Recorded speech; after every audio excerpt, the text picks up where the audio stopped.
spécial, enfin, tu le connais. Oui. Les arbres, ils dépassaient la hauteur. C'est l'endroit le plus sauvage de Toulouse. Une île mystérieuse apparue sur la Garonne dans la première moitié du XXe siècle. Alors là, ça va être les palombes. Hein. En été, il y a beaucoup de palombes qui viennent ici. Là. Située au cœur de la ville, l'îlot Sainte-Catherine est une oasis pour de nombreuses espèces. L'île est apparue avec la sédimentation, donc tout ce que le fleuve charrie comme sédiment, quand il va rencontrer les piles, ces sédiments ils vont se déposer derrière les piles. Ils vont se déposer petit à petit, et si personne ne vient les curer, ils s'accumulent, des plantes vont s'établir, et ces plantes qui vont s'établir, elles vont aussi participer encore plus à la fixation des sédiments.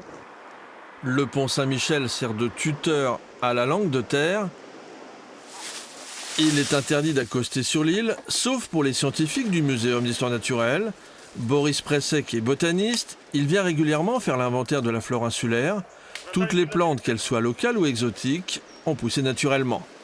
Ce grand arbre qui devient dominant, là, c'est un mycocoulier. L'avantage de tous ces arbres, c'est que personne n'a été taillé les branches basses parce qu'elles gênaient pour une chose. Personne n'a été les élaguer pour leur donner une forme de boule.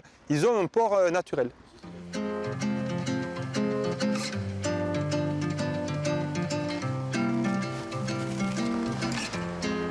Là, on a un geoffrène, un superbe frêne. Le botaniste se déplace sans difficulté dans le sous-bois composé de troènes, d'érables, de mûriers platanes et de champignons bizarres, comme ces oreilles de Judas. S'il n'y a pas de ronces, dans cet endroit-là, c'est parce que c'est assez sombre en été. Et la ronce est une espèce héliophile, donc il a besoin de lumière, qu'on va trouver plutôt dans la lisière. Mais dans la lisière, comme il y a de l'eau, elle ne pousse pas.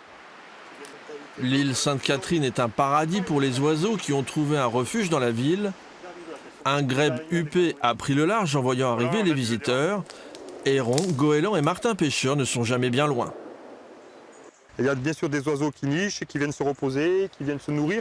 Et puis il y a des oiseaux qui prédatent aussi d'autres oiseaux. Donc on peut très bien imaginer que ce crâne-là, il est issu d'un oiseau qui a été prédaté peut-être par un milan, par un goéland.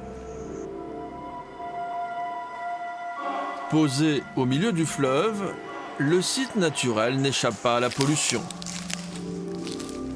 Cet endroit il bénéficie d'une protection préfectorale, c'est un arrêté de protection de biotope. Il est inaccessible et c'est vrai qu'il ne faudrait surtout pas en faire un lieu de cheminement, mais même un lieu de cheminement pédagogique. Parce que souvent on ouvre des milieux pour montrer la biodiversité mais c'est le seul endroit qui est complètement inaccessible de Toulouse, qui est dédié à la vie sauvage et c'est vraiment important qu'il le reste. L'île va continuer de s'agrandir au gré des crues et des inondations.